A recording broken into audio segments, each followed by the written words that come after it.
What is the perfect business model? Of course, that will all depend on who you ask and on your personal preferences. But it's definitely very possible to make an exceptionally strong argument for dropshipping. This is a business model that has huge advantages over selling your own products, over becoming an affiliate marketer, and certainly over making money from adverts. It has all the strengths of each and none of the downsides of any of them.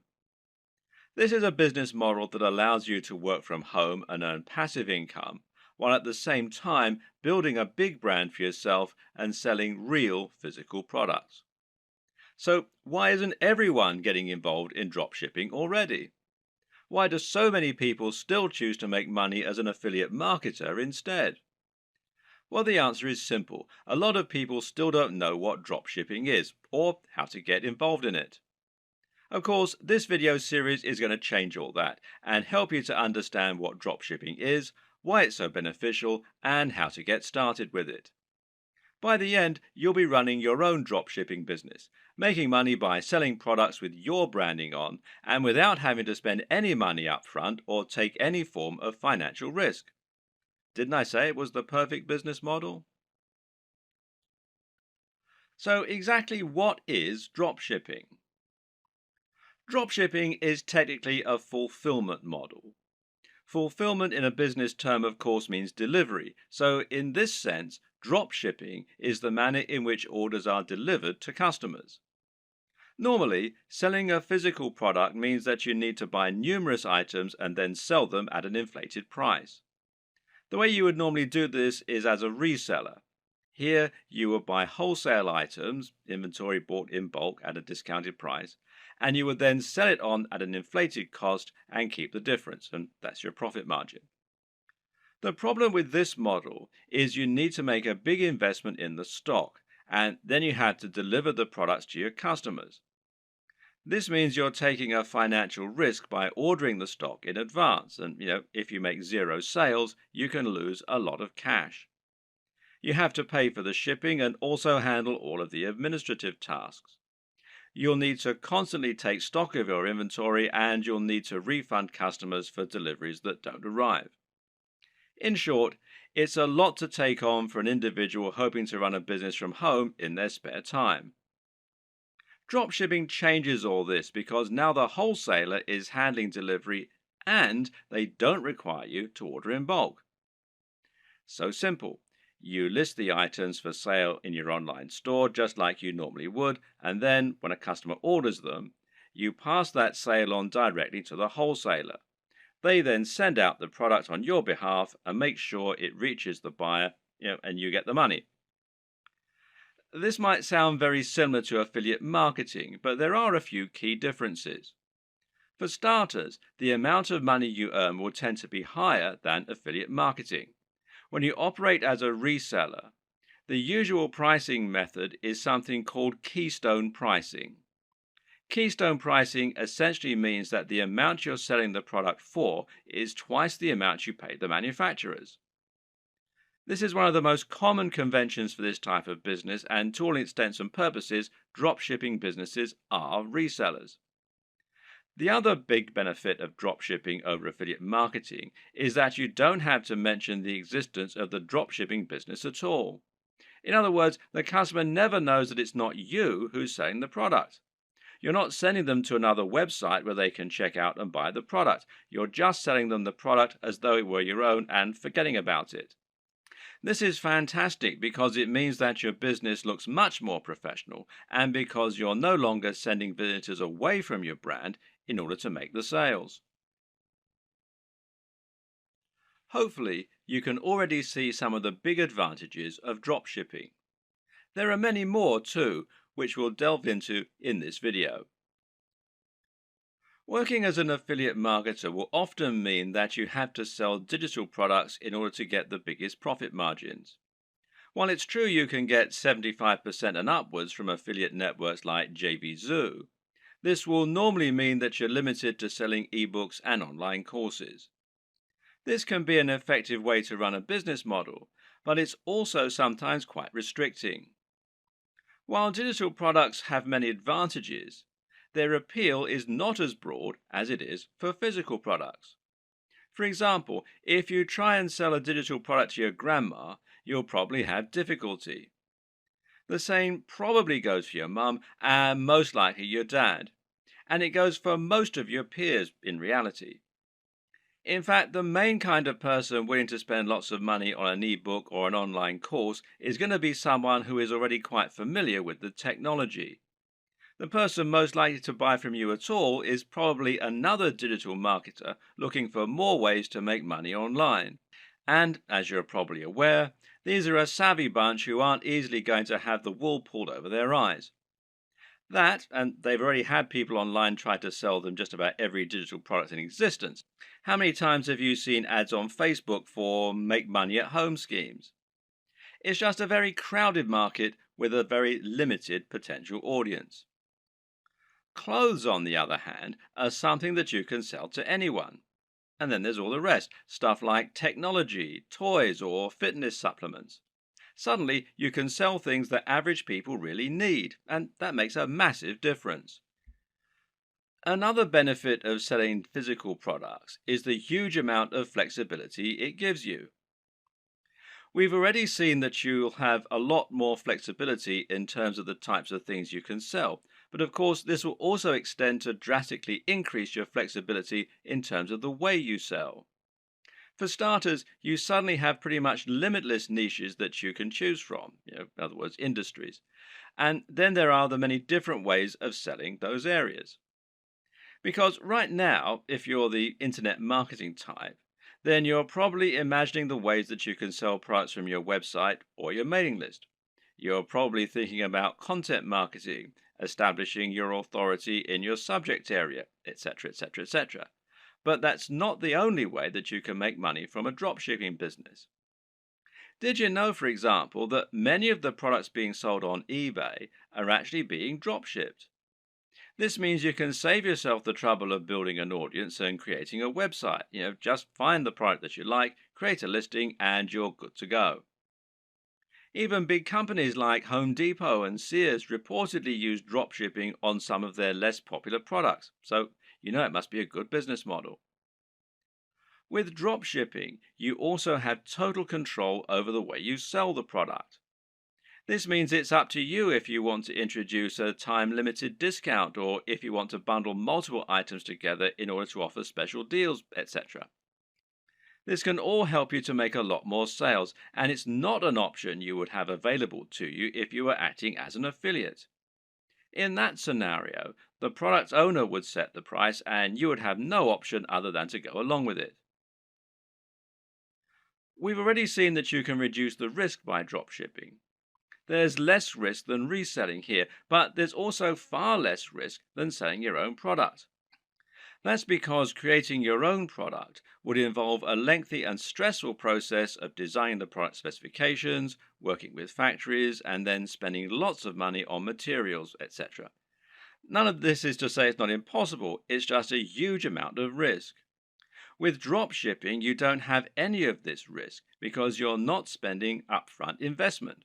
You simply find the product you want to sell and then promote it.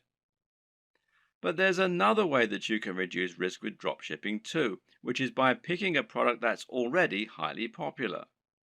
By finding products that you know are already selling very well and are very in vogue, you can completely minimize the possibility that your product won't sell. Now you're selling products that will sell in droves. You just need to find the people who are buying and make it easy for them. Perhaps the biggest advantage of the dropshipping business model, though, is one that many people don't even consider.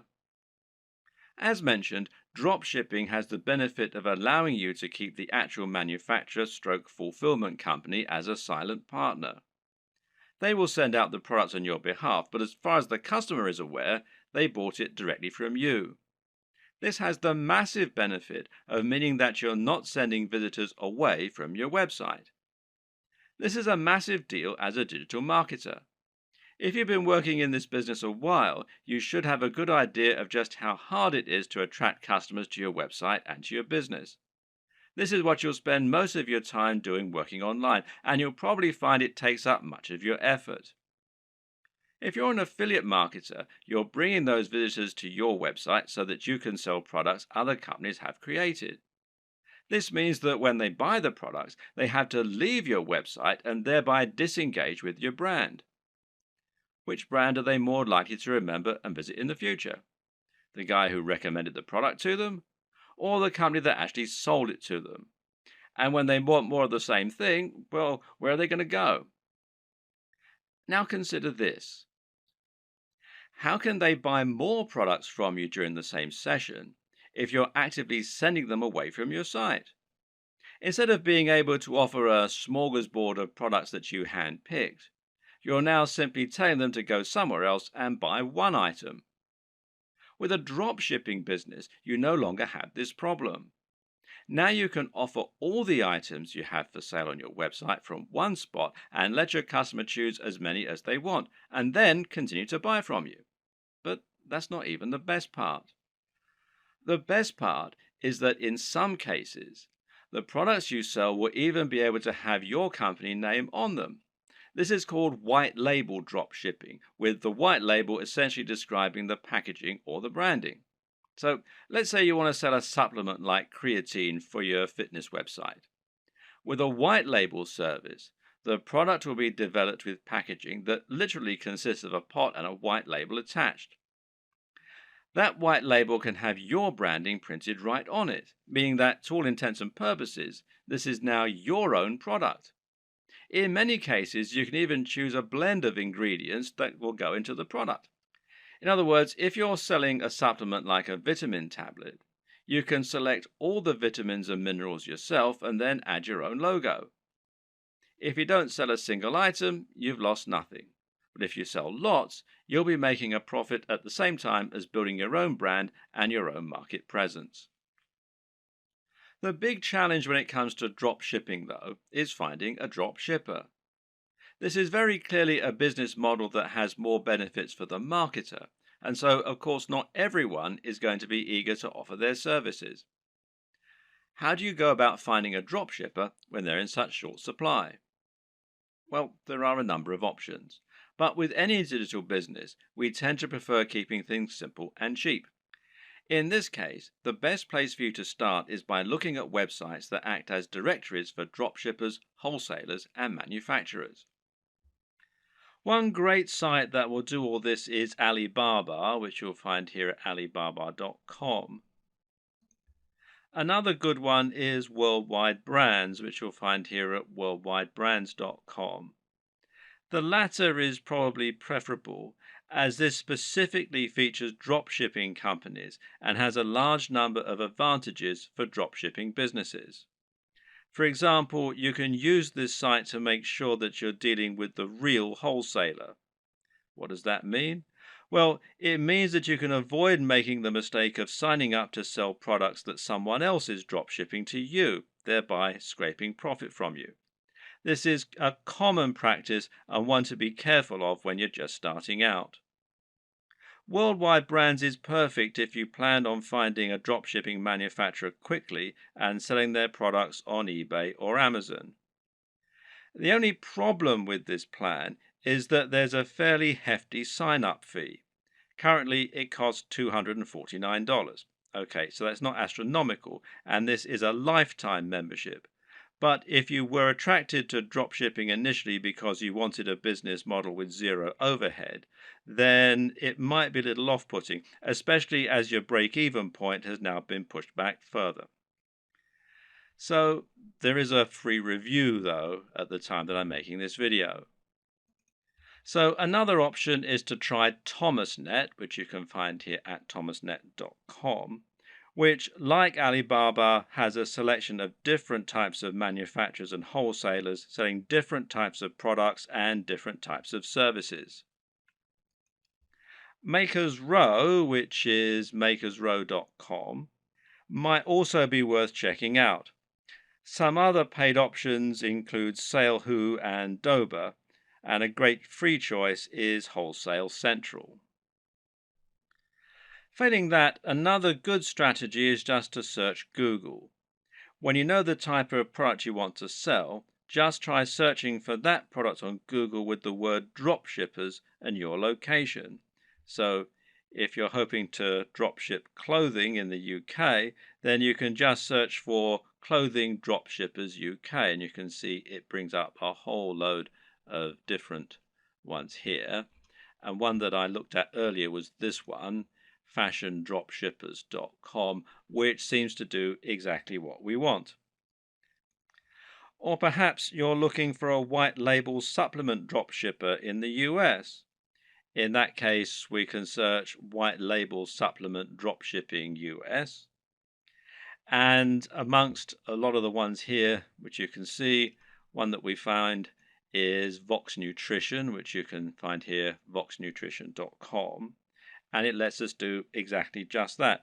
And it's pretty simple and straightforward method, and there are more and more businesses like this springing up all the time to meet demand.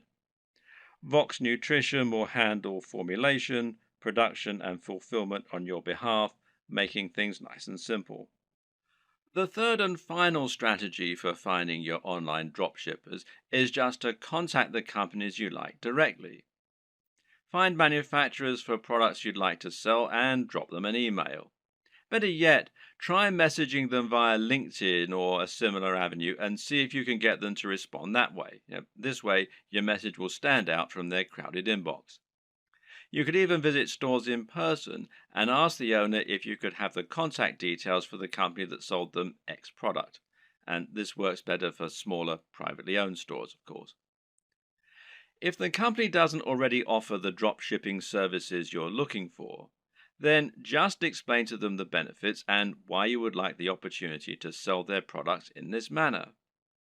In many cases, they will acquiesce and you'll be able to start selling a product that other online retailers don't have access to. Another tip for finding manufacturers that you can email directly is to look on eBay. Search for a product you'd like to sell, and if you notice there are lots of people selling the exact same item, then this is a sign that they're using a dropshipper. It could then be a relatively simple matter for you to track down that original manufacturer and contact them so that you can try to do business with them yourself. Note that many wholesalers and manufacturers don't have a great online presence. This means it can be necessary to dig really deep in Google or try looking at trade magazines and papers instead in order to help find your potential partners.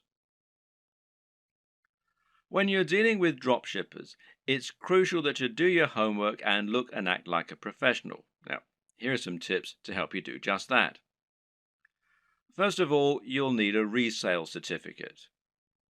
Not all, but many dropshipping companies will want proof that you're a real retailer and not a consumer before they do business with you. Their concern is that consumers will simply claim to be dropshippers or resellers so that they can get items on the cheap. To provide this proof, you might need an EIN number for your business if you're in the United States. And you can find out more here at the IRS website. The URL is quite long and complicated, so if you just go to Google and type in apply for EIN online, you'll be redirected to this particular site. Now, in other countries, obviously the regulations are different, so you need to look at the tax authority for your country. But again, a search in Google should be enough to point you in the right direction. You might also need a resale certificate, and you can find out more about those at this site here, which is wisegeek.org/what-is-a-resale-certificate.htm. If you're going to speak in person, then it can also be a good idea to familiarize yourself with all the terminology regarding dropshipping so that you don't sound like an amateur. You should also look out for fake dropshippers. When choosing dropshippers, there are a number of businesses you need to look out for. These are not really dropshippers in the truest sense of the word. You need to avoid these companies as they won't always get you the best deals and they might not be able to offer you the same kind of value as other organizations. Be aware of companies that want ongoing fees, which real dropshippers don't require. Likewise, be careful of companies that also sell directly to the public. These companies often aren't really drop shippers so much as resellers who are just trying to trick you into making a bulk order. While monthly fees and direct commercial sales are warning signs, there are a few caveats and requirements that you may need to go along with. We've already seen that many dropshipping companies will require you to provide a resale certificate, and likewise, you might find that you need to apply for an account before you can begin using their services. And this will normally involve filling out a form and explaining the nature of your business, and so on. Now, some companies also require you to place a minimum order for your first sale. This is another strategy they can use to drive away consumers, as well as merchants who are just window shopping and may not use their products in future. So, for example, you might have a minimum first order of $500, which is a little bit contrary to the entire concept of dropshipping, as you'll now have a bunch of inventory sitting around and the potential risk of losing that upfront investment. So, what can you do? Well, the best advice is to ask if you can use this initial expense as credit. Pay the first $500 and then use that amount in order to offset future sales until they've paid the full amount off. Drop them an email or speak in person to discuss this option. A lot of people just starting out are going to be very eager to find a partner to work with and will feel privileged when they get a positive response to their inquiry. It's an exciting feeling and certainly a compliment being given the go ahead to sell on behalf of a manufacturer. But at the same time, you also need to be a bit discriminating in your choice.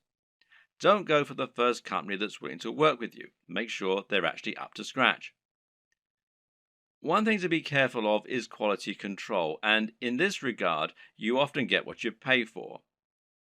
Be sure to ask the company what quality control measures they have in place in order to prevent problems like defective products and faults.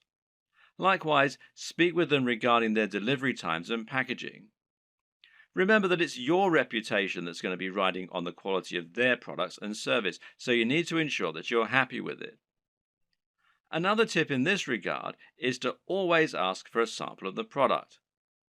If you have demonstrated their ability to sell and they truly are a big business, they should see it as a very small investment to provide a sample of what they're selling. And if they won't, then order a product yourself as a customer. You really don't want to put your name to anything that you haven't personally checked out first.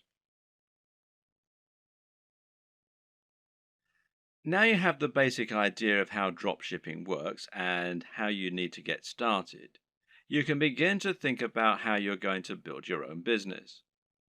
This all begins with choosing your product and choosing your industry or niche.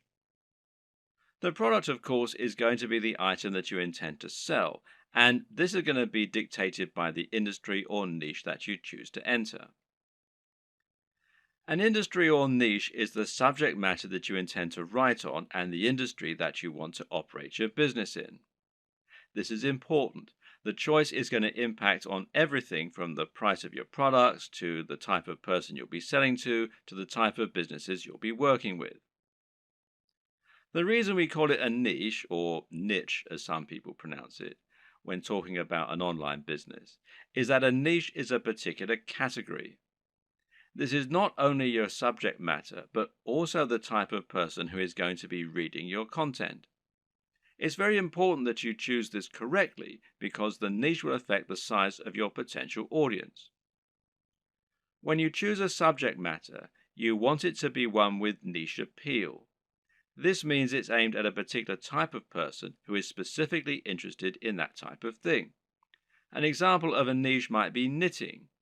Now, if you have a blog about knitting and you sell knitting paraphernalia, only people who are interested in knitting are going to read your blog and buy from you.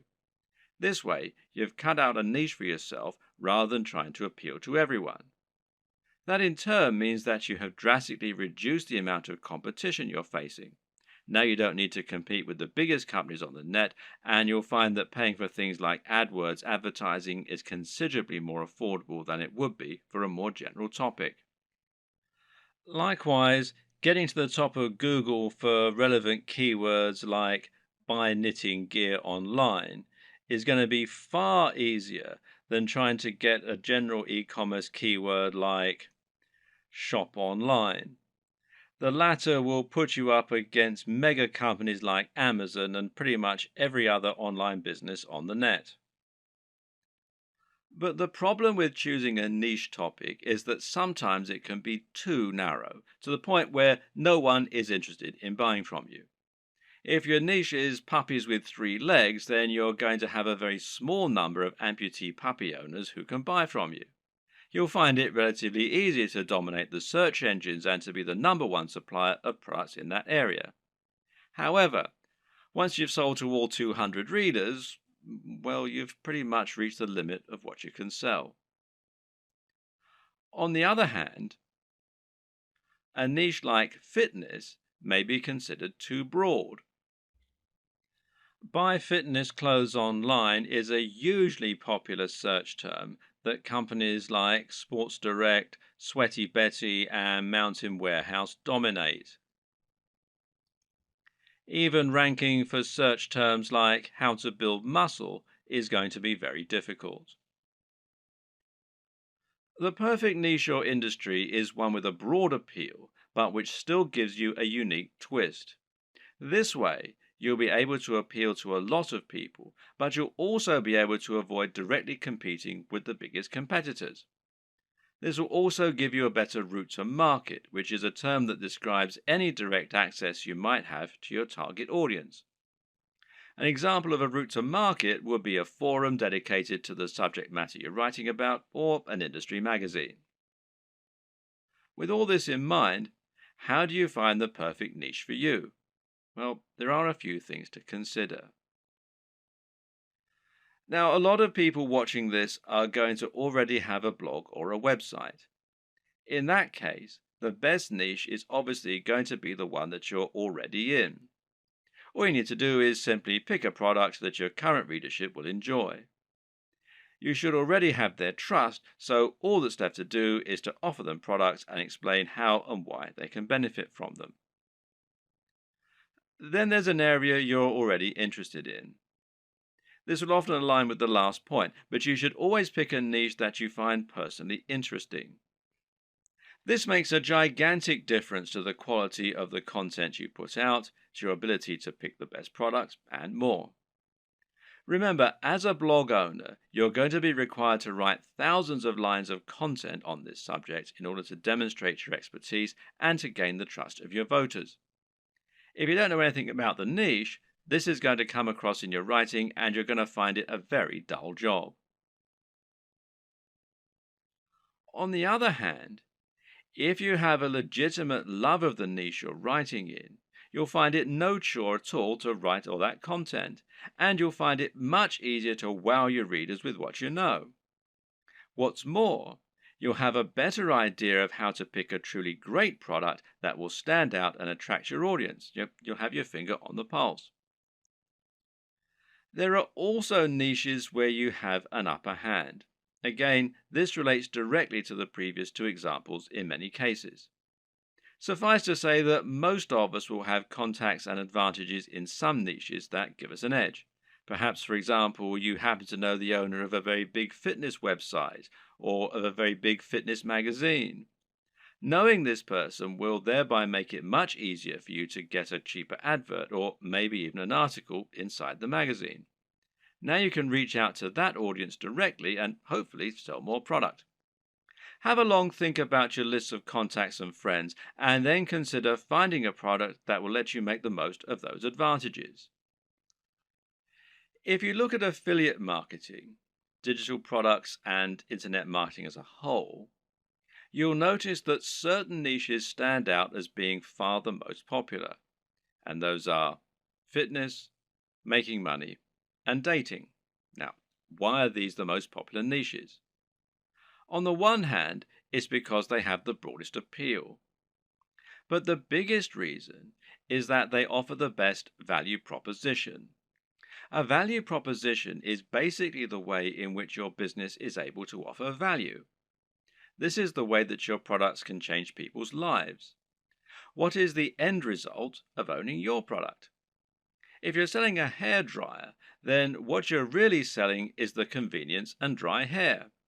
If you're selling clothes, then what you're really selling is the ability to feel good about yourself, to look sexy, and hopefully to thrive in your career and in dating as a result. This is what sells. Try and sell a book about cats, and you're not really offering much beyond a few hours of entertainment. But sell a book about making money, and you're selling a dream. By choosing a product that can really change people's lives, you're providing much more value, even if the manufacturing costs stay the same. Now, this lets you charge more and make more money as a result, and it basically comes down to the niche. In order to tick all these boxes, one strategy you can use is to target a sub niche, a niche within a niche. An example of this is targeting a specific type of person within the fitness niche. How about fitness for the over 50s or dieting for the diabetic? You could even do strength training for martial artists. In this latter example, you've actually combined two separate niches in order to offer something truly unique and interesting. Now you have your niche. The next thing to do is to pick an actual product. From there, you can find the manufacturer to help you provide it. The important thing here is there should always be a clear synergy between your branding, your ethos, and your product.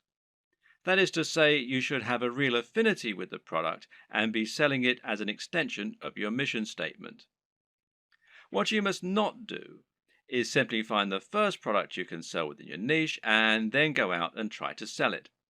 An example might be to create a fitness website, build an audience, and then sell a really basic protein shake that is already well known. Can this work? Well, sure it can, but why would people bother to buy from you when there are countless other sites where they can find the exact same thing, or when they can buy it down their local high street? Likewise, if you're selling a product that is obviously not your own and is so generic, it can actually hurt your trustworthiness. It's clear that you're trying to make money, which isn't a bad thing in itself, but you're not offering any unique value in return. You're just saying, oh yeah, and why not buy this generic product while you're here? On the other hand, if you can find a product that is somewhat new, somewhat different, and that mirrors your personal approach to fitness, to business, or whatever your niche is, then you can sell something that you really believe in and can get excited about. And this is something that will come across and make itself apparent for your visitors too. This is one reason why it can be so great to have a hand in helping design the product, as with a supplement, for example, where you get to choose the ingredients. Similarly, you can make money from selling a product that is a little lesser known and that you find particularly interesting and exciting. The best brands will be the ones that can grow with you. Find a company that's doing something new and exciting and express that you'd like to work with them. From there, you can then focus on growing and building your business. And this will help you to form a real relationship that's mutually beneficial and that your customers can appreciate too. Of course, there are many smaller considerations to keep in mind when selling your products. Should you sell a consumable, or should you sell something that will last a long time? Should you sell a product that's very expensive, or one that's very affordable? In the video on e-commerce and pricing, we'll discuss this in more detail, but suffice to say that it can make a lot of sense to sell multiple products in future, as that way you'll be able to benefit from multiple different types of business model and you'll be able to draw in a wider range of buyers. Having a range of prices means you can cater to people with all kinds of budgets and build some loyal customers who might increase their average spend with you over time. For example, a cheap consumable has the distinct advantage of being something that will keep your visitors coming back. If you sell a protein shake, for instance, then your buyers will probably want this about once every month.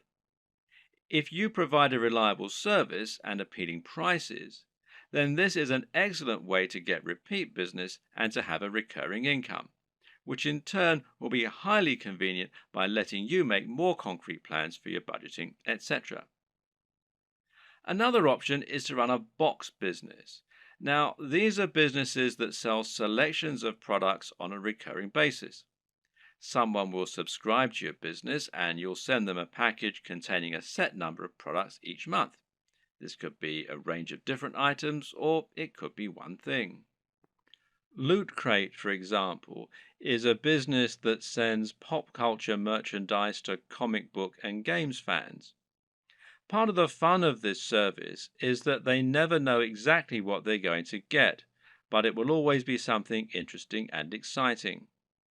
Then again, you also get men's grooming services that send the same selection of consumable razors, shaving foams, etc. to their customers every month. This is a different way to create your dropshipping business, one that allows you to add some real extra value and also to promote the products of your partners in an exciting way. There are many other ways you can add value too, whether it's providing freebies like some kind of PDF, offering the best discounts, or somehow upgrading the product you're offering before it reaches the customer. Whatever you decide, the big question to ask yourself is, what value are you providing? What are you offering on top of the products themselves? How are you providing value not only for the customers but also for the suppliers? And what advantages do they get by coming to you instead of going to somewhere like Amazon? Finally, of course, you need to ask yourself what types of products will sell well. And this is particularly important when you first start out and you perhaps only have one item to begin with. If you're going to begin your store with just one item, then it's highly important that this one item be something that will sell well and get your business off to the best start. And the best way to do this is to pick something that has a very clear function and which is easy to explain. Solve the problem that your visitors have. What do people in this niche need? And how can you solve that issue for them? If you can answer this, you should have no problem selling your first item as long as it's well made and as long as you're persuasive enough to make it sound amazing. If you already have a website and an audience, then you can skip this video.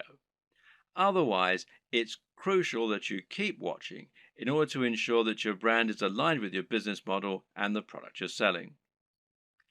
A good place to start is by asking what exactly a brand is. A brand is much more than a logo. Rather, it's an ethos, a mission statement, and an approach to business.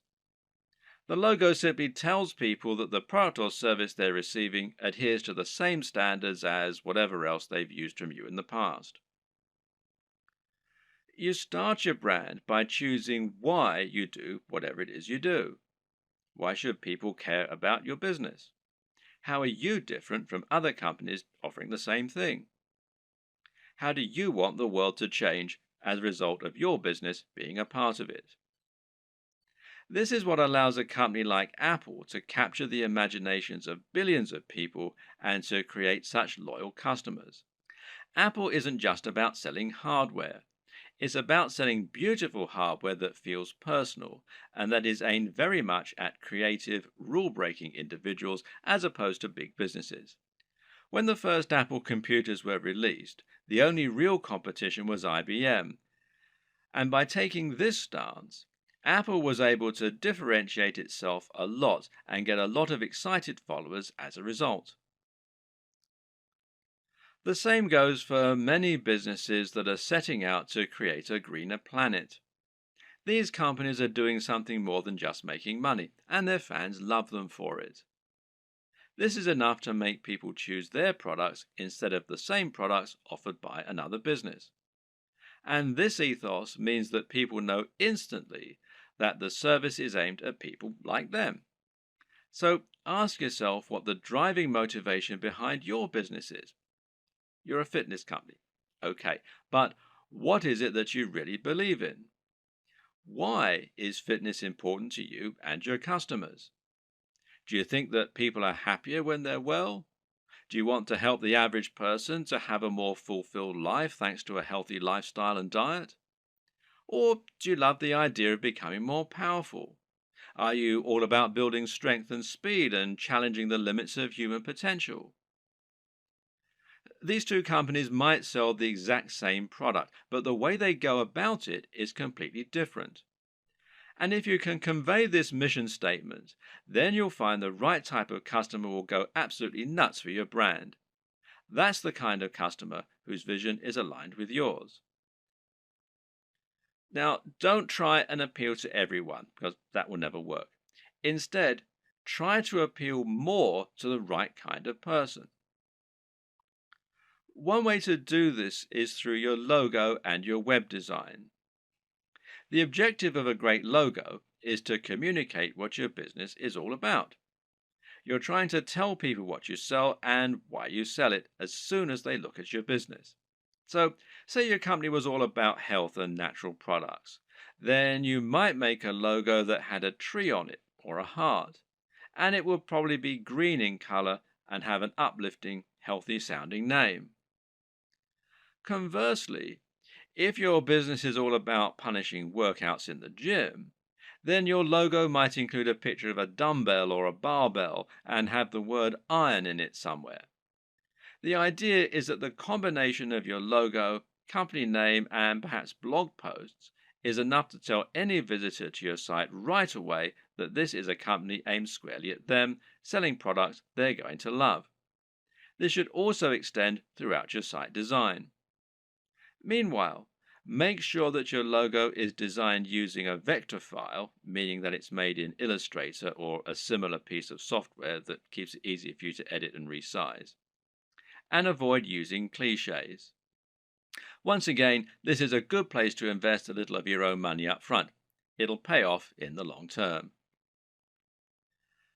The mistake that a lot of people make is to try and sell right away.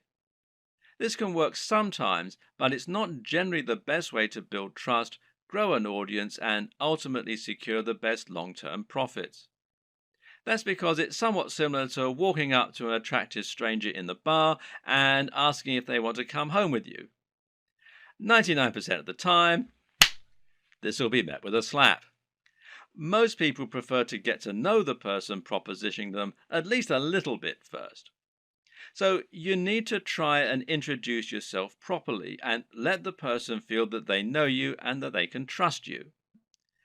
This is the exact same for a business when you're trying to sell something. Imagine approaching a stranger in the street and asking if they want to buy from you. This is the basic concept of content marketing.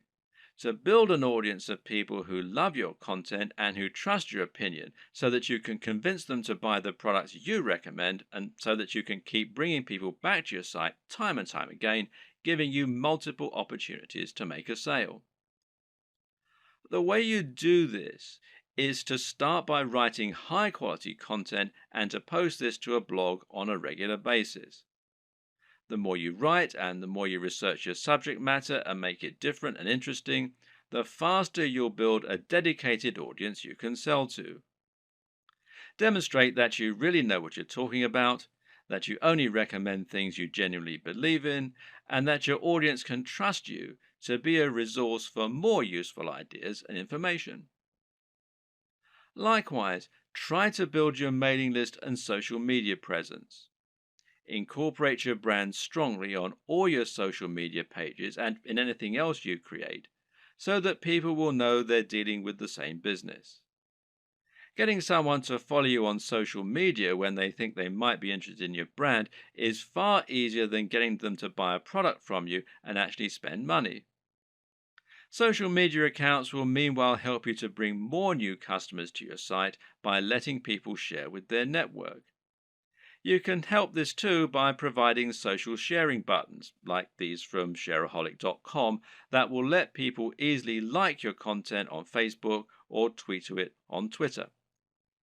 Once you have generated a big audience of people regularly coming to your site, you should start thinking about introducing products to your page.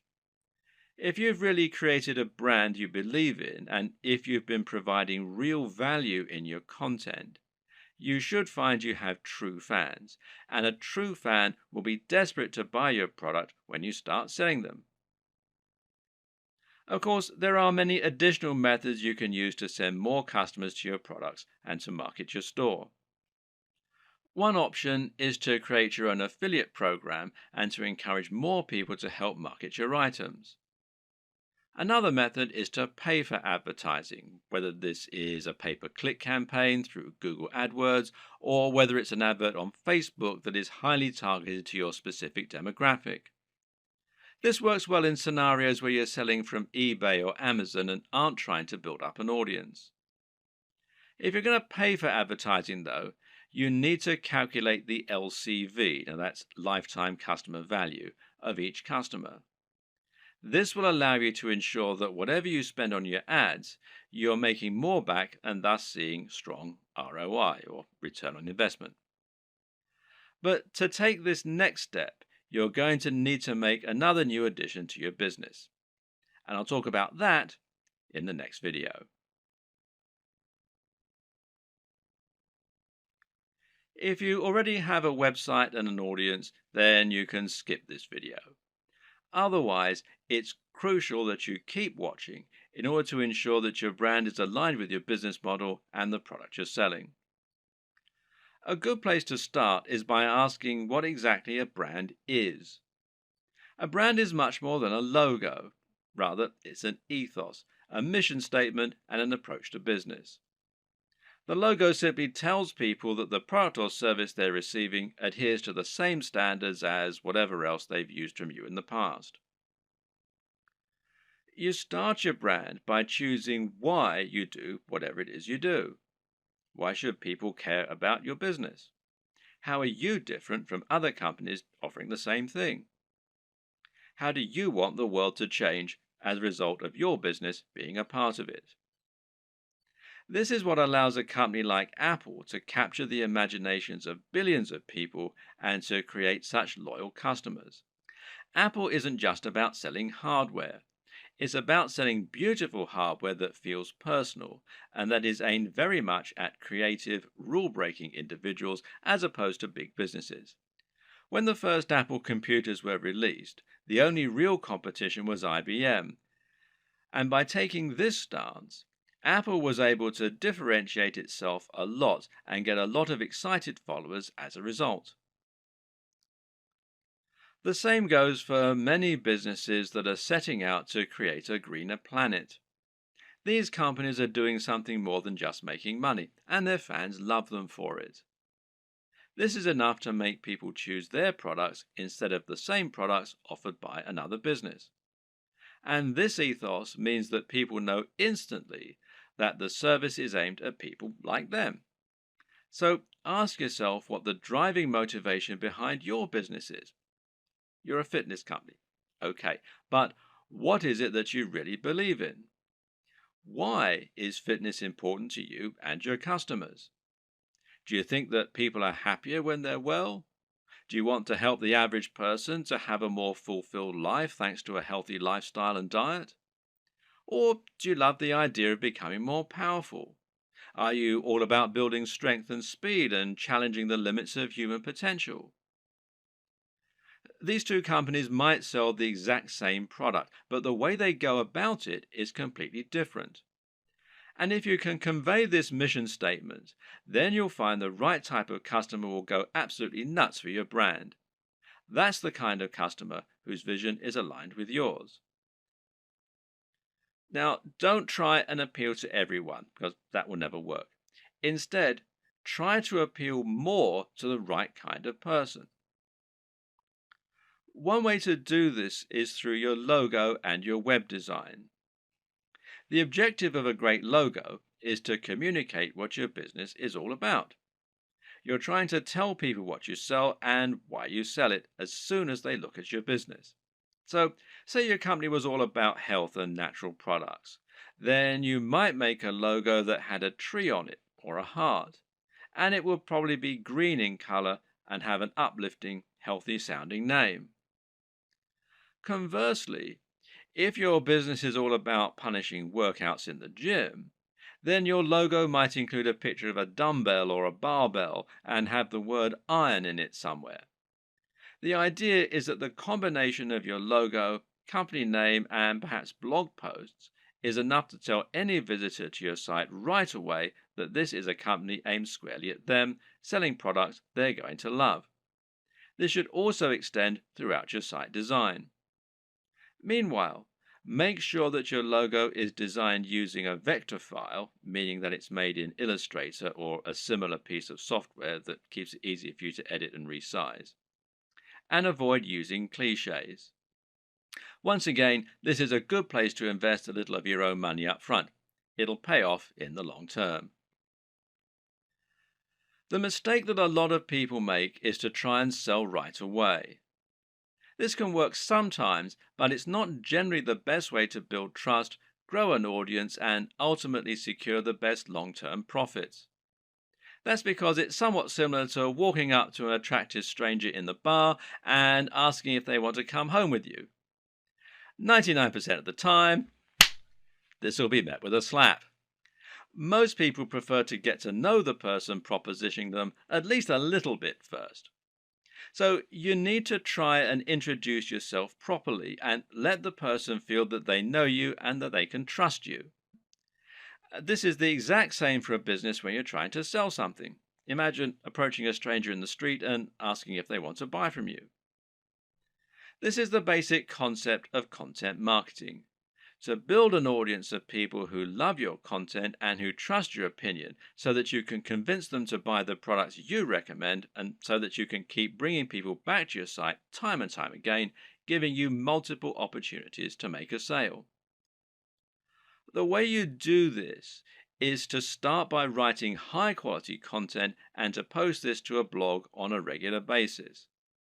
The more you write and the more you research your subject matter and make it different and interesting, the faster you'll build a dedicated audience you can sell to. Demonstrate that you really know what you're talking about, that you only recommend things you genuinely believe in, and that your audience can trust you to be a resource for more useful ideas and information. Likewise, try to build your mailing list and social media presence. Incorporate your brand strongly on all your social media pages and in anything else you create, so that people will know they're dealing with the same business. Getting someone to follow you on social media when they think they might be interested in your brand is far easier than getting them to buy a product from you and actually spend money. Social media accounts will meanwhile help you to bring more new customers to your site by letting people share with their network.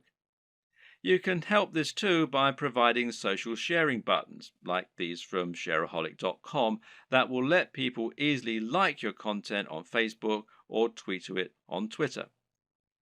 Once you have generated a big audience of people regularly coming to your site, you should start thinking about introducing products to your page.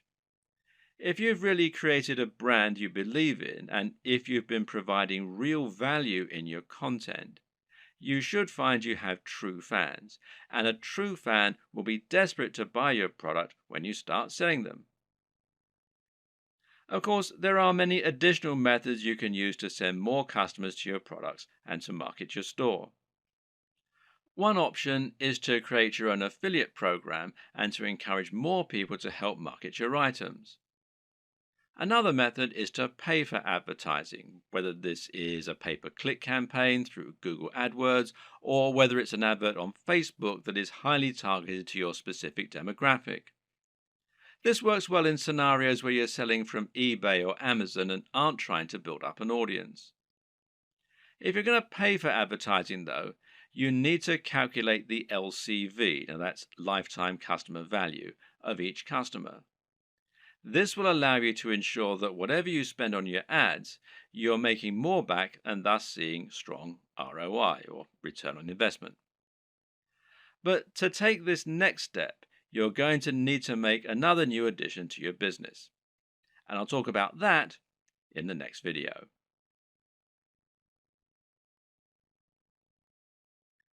Once you've chosen your products and niche and built an audience, the next step is to create your own e-commerce store. This is an online storefront where you can show your different items and encourage sales. Being successful here is not just a matter of choosing the right design to begin with, but also thinking about how you're going to arrange and price your items to help them move. This ultimately comes down to a lot of psychology. When it comes to e-commerce website design, there is a single overriding goal which isn't always true of a regular site design.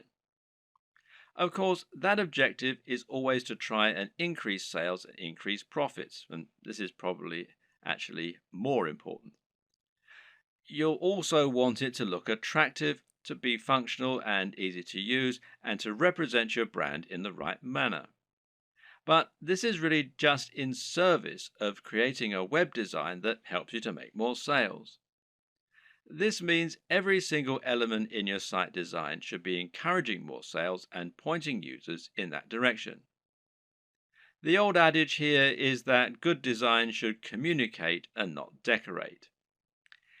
If an element of your design isn't somehow getting people to keep browsing your store or to click on the buy button, then it has no place in your design. If you use the right development company or a good e-commerce builder or template, you should find the experience and expertise of the professionals informs their decisions and results in the best possible turnover and profits for you. In this regard, it's always worth spending a little more on a professional theme or on a proper development company. Unless you're a professional designer yourself, you won't be able to compete with an entire organization made up of experts who have the very best tools and the most experience. And any lack of professionalism in your site design is going to reduce the trust in your brand and make visitors less likely to buy. An e-commerce store, more than any other design, needs to look professional and have a sense of polish and sheen. The easiest way for most digital marketers to create their own e-commerce store will usually be to use a WordPress theme like WooCommerce. Now, WooCommerce is a theme and plugin combination that will transform an entire WordPress site into an online store. And this makes managing your store just as easy as managing any WordPress website. You can still get a professional design for your site, meanwhile, by hiring a professional designer to create your theme for you, or by buying one that you really like the looks of and you think will fit your brand. Now, you can download the free version of WooCommerce, the WooCommerce plugin, that is, from within the WordPress dashboard. Or you can buy the paid for version and you can buy the themes from woocommerce.com. There are other options too. For example, Shopify gives you a hosted e-commerce platform. And this means that the site will be located off your server, just like a profile on Facebook, for example. You then send your customers to that page where they can shop through your multiple products. And this can help make things a little easier and simpler to run. But it does ultimately mean that you lose a little of the freedom and flexibility that comes, with terms of your website design and how it all looks and how it all works, etc. And there are local versions, the Shopify.com if you're in the US, shopify.co.uk if you're in the UK, and there are some other local versions as well. Now, do bear in mind that this is a paid for service, but there is a 14-day free trial at the time that I'm making this video. Either way, through choosing a well-known platform such as one of these, or Magento, which is magento.com, or BigCommerce, which is bigcommerce.com, will mean that you can find a large amount of support, free themes, plugins, and more that will help you sell. And some of these features can be incredibly useful, such as the ability to add widgets right there on your blog that promote your top items, for example. So don't steer away from the big players. Using these methods will help you to generate more sales by having a professional looking and performing website. Nevertheless, it's still always useful to understand the theory and principles behind it so that you can continue to implement best practices yourself, especially when it comes to aspects that fall outside the realm of design, such as price. Now, here's how the right combination of pricing, positioning, and design can help to make your items sell more effectively. And the first is contrast. Now, Contrast can, of course, be aesthetic, and making choices such as using red buy buttons against a white background is a great way to make a particular element stand out and get more clicks. And this also comes down to color psychology, but we won't go into this right now. The other type of contrast refers to the way that you position items next to one another, with the objective being to place expensive items next to cheap ones. Why? Because this makes the cheap items appear even more affordable and the expensive items appear to be even more premium. Now, let's say you have a $10 tie next to a $50 tie. Someone who wants the very best tie might be all the more impressed by your premium offer, knowing that it's 5 times more expensive than the cheapest product. Meanwhile, someone who doesn't have as much money to spend and who feels guilty about buying a new tie can convince themselves that the $10 tie is a great deal. They can compromise and convince themselves that they're being sensible by choosing the cheap tie. They've saved $40 even though they're still buying something they might not have otherwise. This way, the right pricing can really help to sweeten a good deal. And a good e-commerce website design should take full advantage of that. Earlier on in this series, we described why it was so important to have multiple ranges of prices in order to attract a range of different types of buyers. When we looked at contrast, meanwhile, we saw that varying prices could be used to make items look like an even better bargain, or like they're of an even higher quality. But another very important reason to have cheaper items as well as more expensive ones is that it can be a great way to build trust. If someone has never bought from you before, they might feel concerned that the products won't arrive or they won't be as advertised. Even if they read your content and like it, they've no guarantee that what you're selling is going to be high quality or that the site will be secure from data leaks. Thus, they aren't going to want to spend $1,000 the first time they ever do business with you.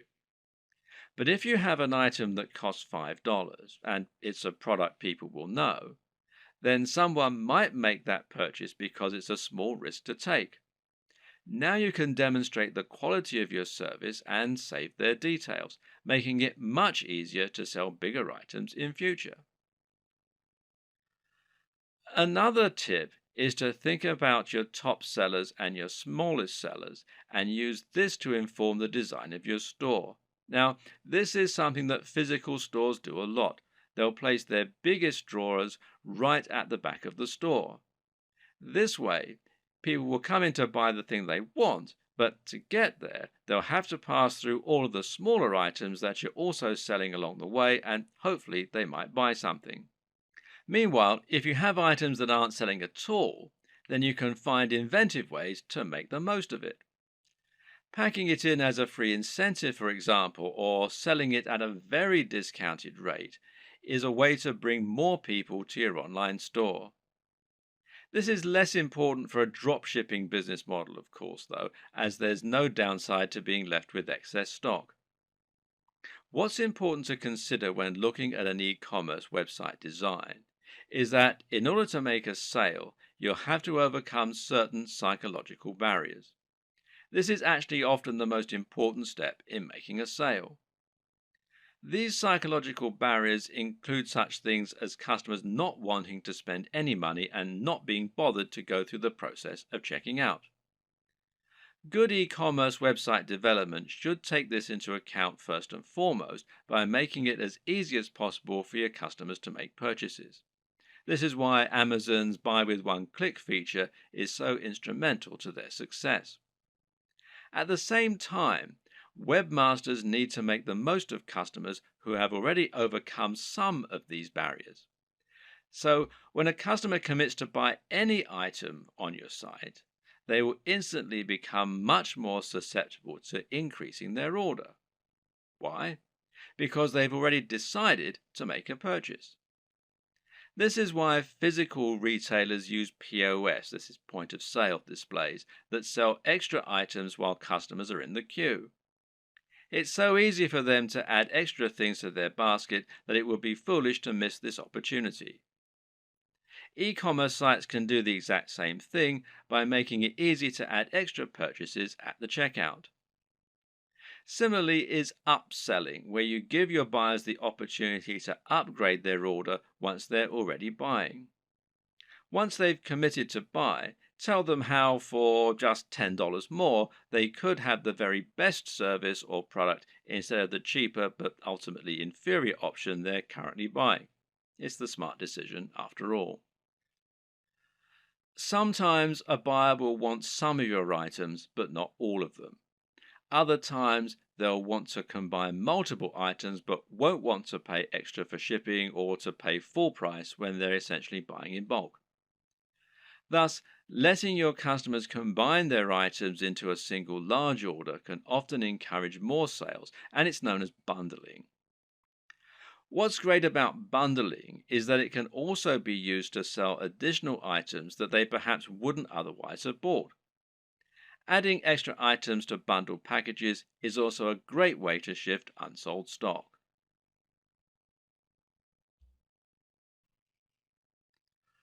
One aspect that can help you to boost your sales is so big and important that it needs its entire own video, and that's your persuasive writing. This is what you use to sell your individual items in their store listing, but it's also what you use on a sales page to promote items that are of a particular high value and that you really want to shift. The first and most important tip is to capture the attention of your readers as quickly as you can. This means you should use a bold statement, perhaps capitals, and you should address the reader directly. Now you can get the body you want, and that works much better than a quick workout for burning fat. Asking a question is also a common and effective method because it forces the reader to engage with the text by thinking about the answer.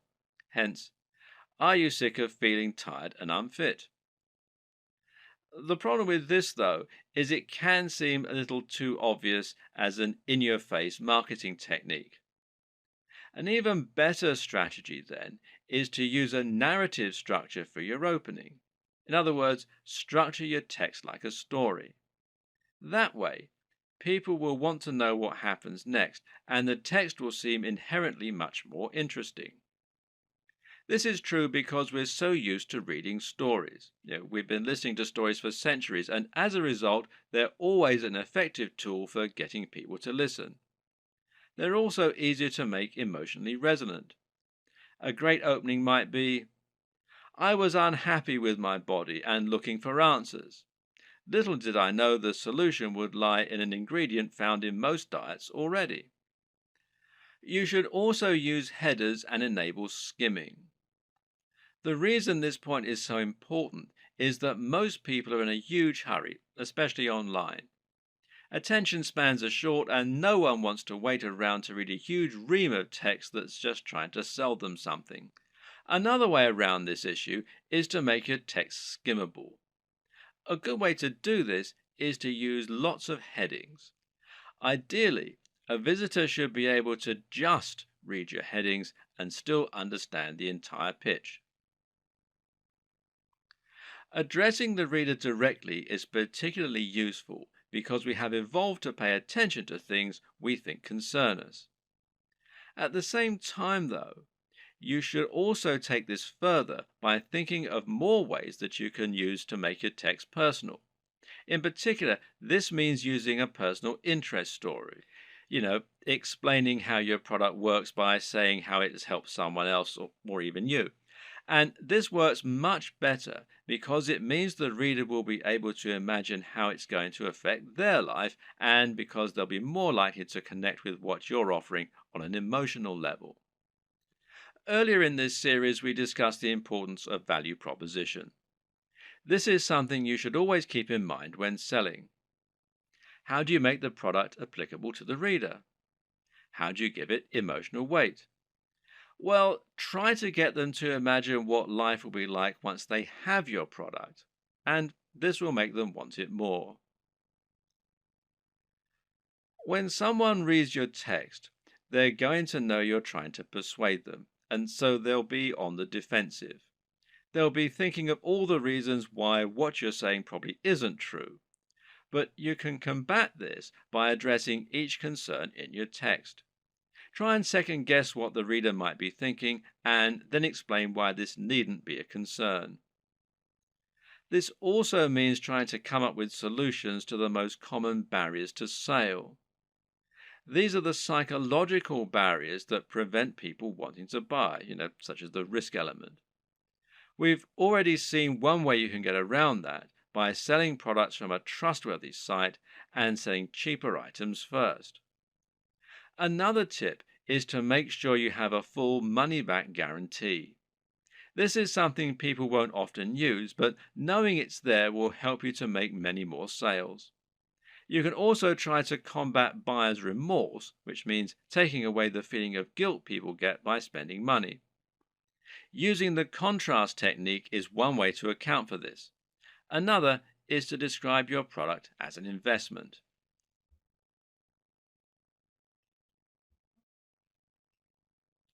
Ultimately, the best way to start building your dropshipping business is to start by selling a product from your site and then to experiment and grow from there.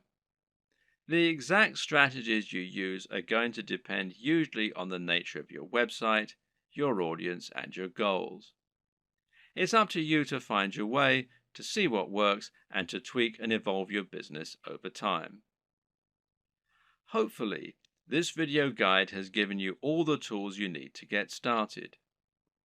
You should now have a strong idea of how a dropshipping business works and how to get started. And you should now have a grasp on how to encourage products to grow, how to choose items that are likely to sell, and how to find the right market and audience for what you're selling. Once you begin selling physical products to your audience, you'll unlock the kinds of profits that you just can't get as an affiliate, and all without taking any significant risks or spending much money at all. And I wish you every success.